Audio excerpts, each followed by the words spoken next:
السلام عليكم. لا تنسوا الاعجاب بالفيديو والاشتراك في القناة تشجيعا لنا لنستمر بنشر المزيد ان شاء الله.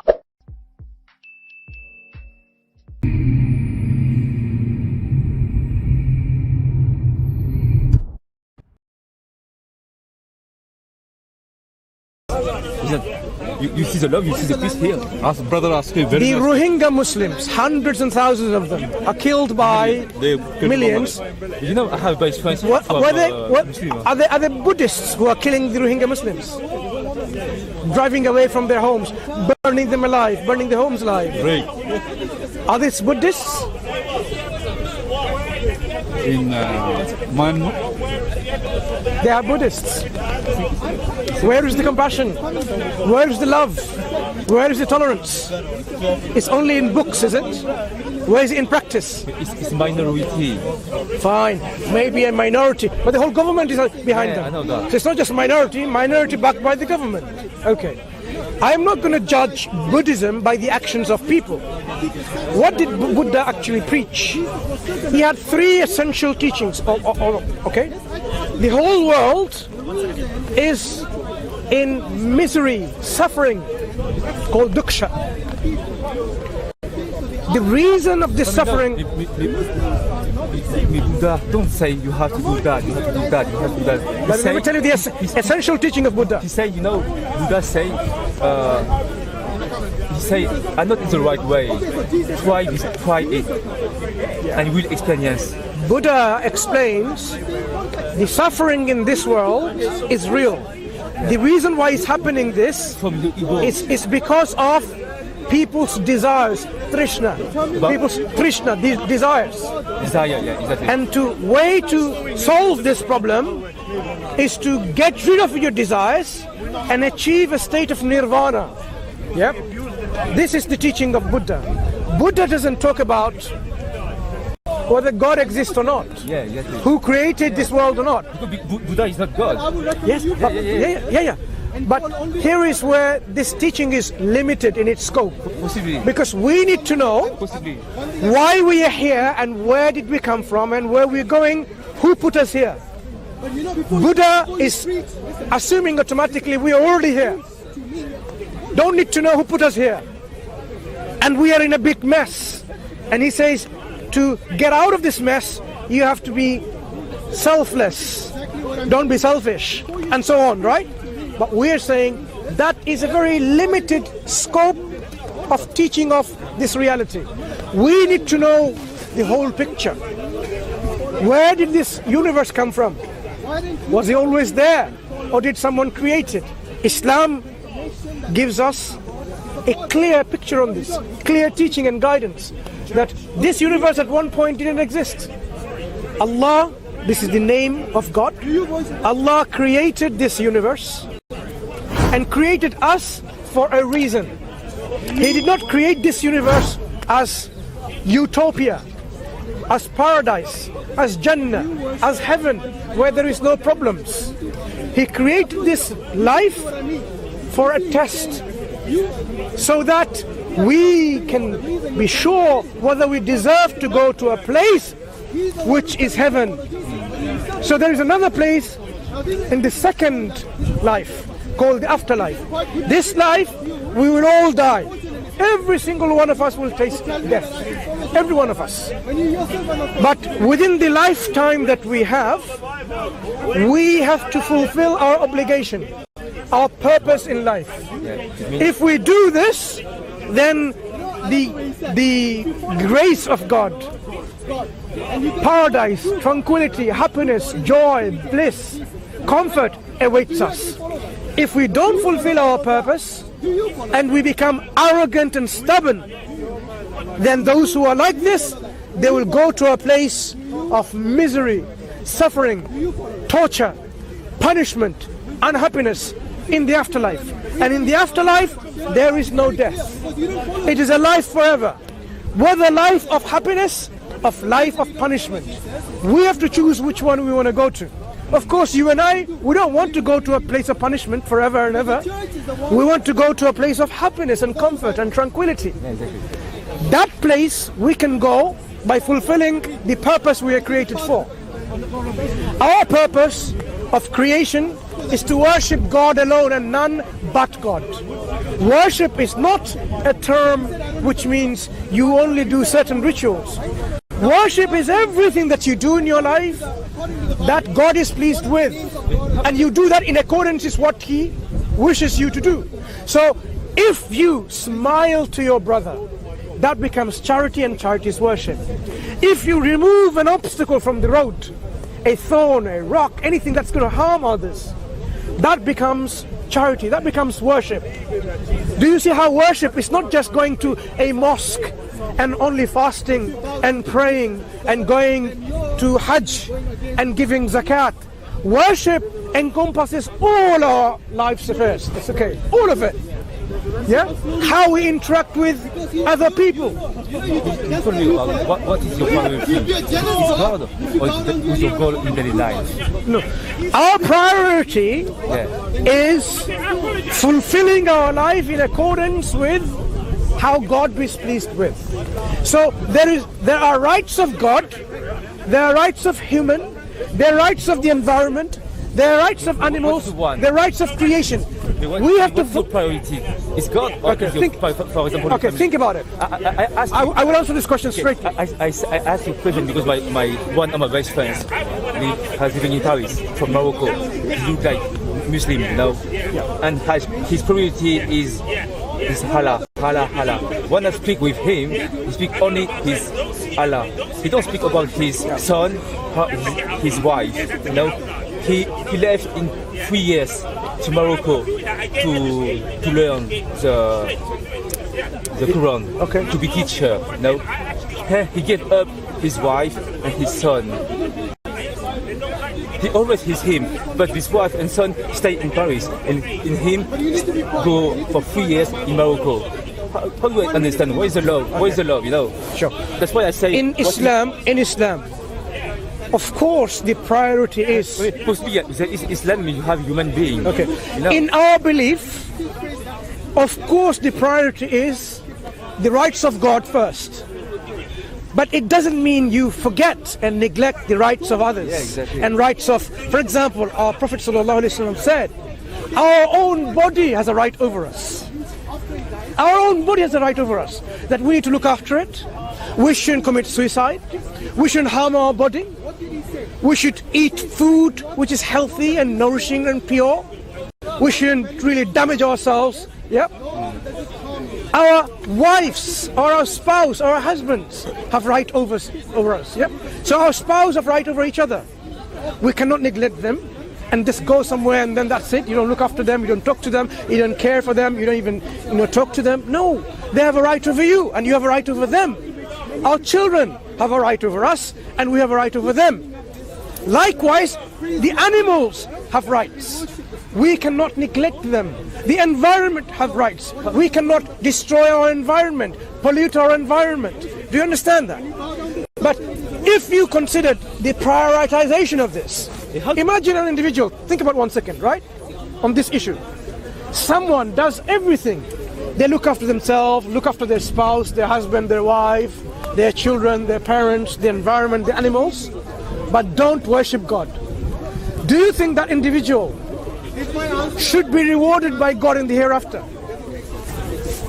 The one who said the reason why that person is created is to worship God, and that person neglects worshiping God but gives everything to everything else. You will say that doesn't sound right. That the one, it's like this. If you work for a company, sorry to use this mundane example from everyday life. If you work for a company or an employer, wherever you work, right? At the end of the day, do you expect the wages, your salary, to be paid by someone else or your employer? Your employer. So why would they expect the reward to be given by God when they did not worship God, did not listen to God, did not obey God? Because all that God wanted, this worship, wasn't just, as I said, prayer and fast and zakat. Everything that you do in accordance with God's wishes, His approvals, through the Prophet and his messengers, because the Prophet and messenger are sent to tell the people the will of God. So when you follow the will of God, obey the will of God, as described by the prophets and messengers, you are following God, you are worshipping God. So when the Prophet says, be just, and God says, of course, be just, be kind, be nice, be a witness standing firm in justice, speak the truth, even if it goes against you and your friend, your family, your kith and kin. You see how this is about justice? If you did that, you are worshipping God. If you are just, if you do justice, implement justice, encourage others to do justice, you are worshipping God. So worshipping God, as you can see, it's not something that it's just some rituals. So yes, my friend, you have to prioritize the right of God foremost, and then the rest. If you don't prioritize the right of God to everything else, you shouldn't expect the reward. Then what's going to happen to you in hereafter? The one who created you, the one who guided you, the one who nourished you, the one who sustained you, is the one who's going to judge you on your belief and your actions in the hereafter. So if you want to know your abode, your home in the hereafter, which one it's going to be? The home in paradise, in Jannah, in heaven, in the garden, or a home in hellfire, in fire. You need to know who's going to give that home to you. The one who created you, your God. So you have to give him his right. You should not associate a partner with him. That's the right of God, that you worship him alone. Most people, whether they're atheists or theists, those believe or don't believe, somehow they revere something, give this reverence to someone. Either it's to God or to their country, their leader, a football star, a superstar, someone from cinema, someone they revere, right? Something or the other. It's inbuilt within you to show this reverence, respect, this kind of feeling, which is the actual utmost respect and reverence and servitude and gratitude, is worship. So when we worship God, we are grateful to God. We are thankful to God. Yeah? We are showing our gratitude and our thankfulness, thanks to God. That's worship. How to explain me, one of my best friends, you know, when I was married in the past, he say hello, he kissed my ex-wife, you know, and one day he switched. One day he see you again, he didn't say hello. And I asked why. He said, because I'm Muslim, I can't say anything, I can't kiss today. If I've understood you correctly, so you have a brother who has an ex-wife. No, you have a friend who has an ex-wife. No, me, I have ex-wife. No. You have ex-wife. My best friend is Muslim. Okay. Now, in the past, 10 years ago, when he say hello, he made a kiss. You know? And one day he switched. He didn't kiss. He just say with the hand. You know? And I say why? Because for me it was a lack of respect. You know? And he say, I can't say anything because I'm Muslim. Okay. And I have another French girl. You know, it's a French with a white skin, with a blue eyes. She switched. She converted in Islam, and she wear, what is the name? The hijab. Yeah, the hijab. You know, hijab. She wear in Paris. Why she's strolling the street? You know, on the bus. The French white and the Muslim in his whole hair in the street. He hurt. Yeah, the Muslim and the no-Muslim insert hair. Say, why do you switch? Have a blue eyes. Why you are Muslim today? You know? And one day she decided to remove because she suffered a lot for 3-4 years. You know? And when she removed, she was happy and in peace. And I told myself why. She was basically, when she removed it, that particular environment, she did not feel threat anymore.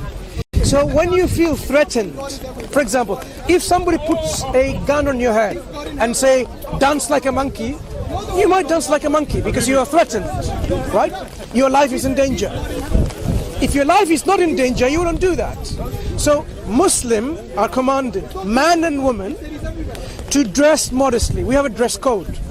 Women have a specific dress code, men have a specific dress code. Woman has some extra dress code because of the way she is, beautiful, right? So she was told by God. Because of the dress, she suffers every day.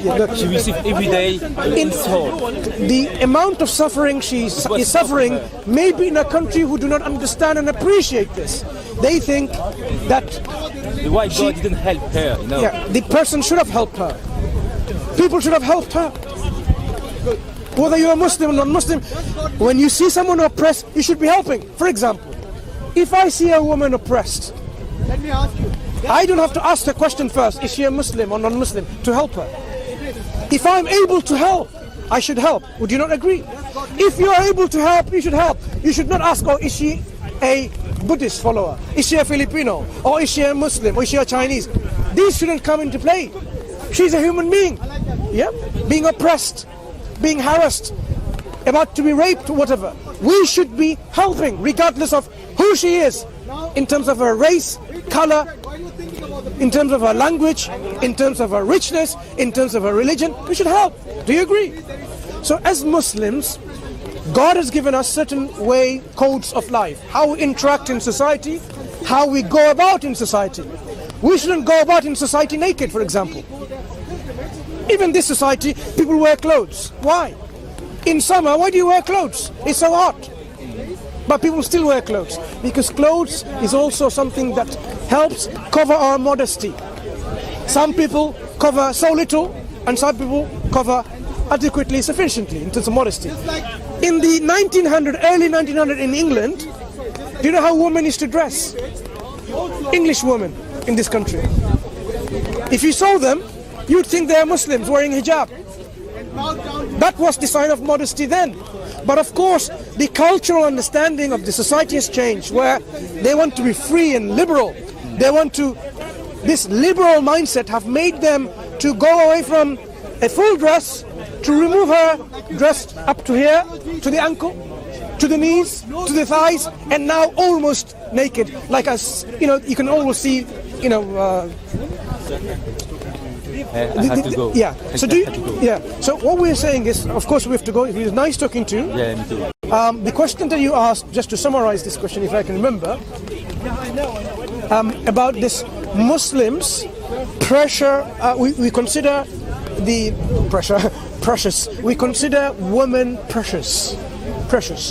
They should be treated like queens, right? That's how precious they should be. So Muslim husbands should treat their wives like that. You should not expect Muslim husbands to be treating their wife like a commodity, or their sisters as an object to sell items, where she dresses totally immodestly, right? Showing up herself, showing the body, for example. So she doesn't go and mingle with people, give hugs and kisses and so on and so forth. No, because this kind of interaction is limited to husband and wife. Intimacy.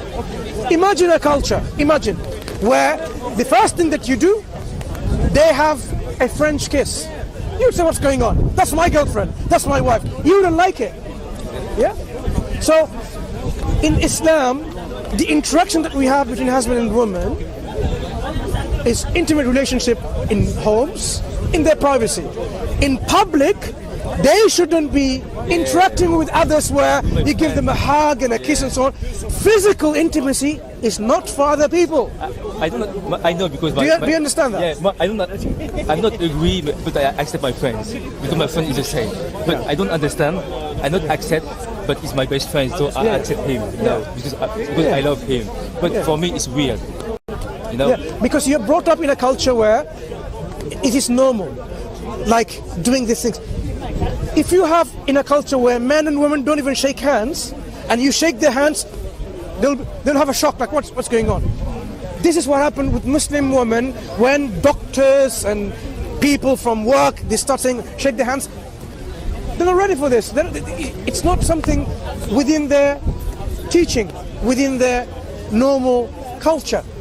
Islam modifies their culture and says, look, this kind of physical touch shouldn't be between man and woman unless you are, husband and wife, or it's your, father and daughter, like, they can hug and, they can shake hands, mother, children, they can kiss on the forehead or on the cheek. This is what we're talking about, love, but not to strangers where you have this kind of physical intimacy. What happens when you hug a woman who's not related to you? Imagine now the most beautiful woman that's in your mind, right? And you see her, and you hug her. No feeling whatsoever? Of course you generate feelings. Chemistry goes in your mind, right? As a man, you'll feel that way. Islam says no, this kind of relationship, physical touch, is not allowed. That's why your friends are not allowing that to happen. Okay? My friend, nice talking to you, okay? Take care, and we'll talk again another time, maybe one time. And we'll talk about Islam in more detail.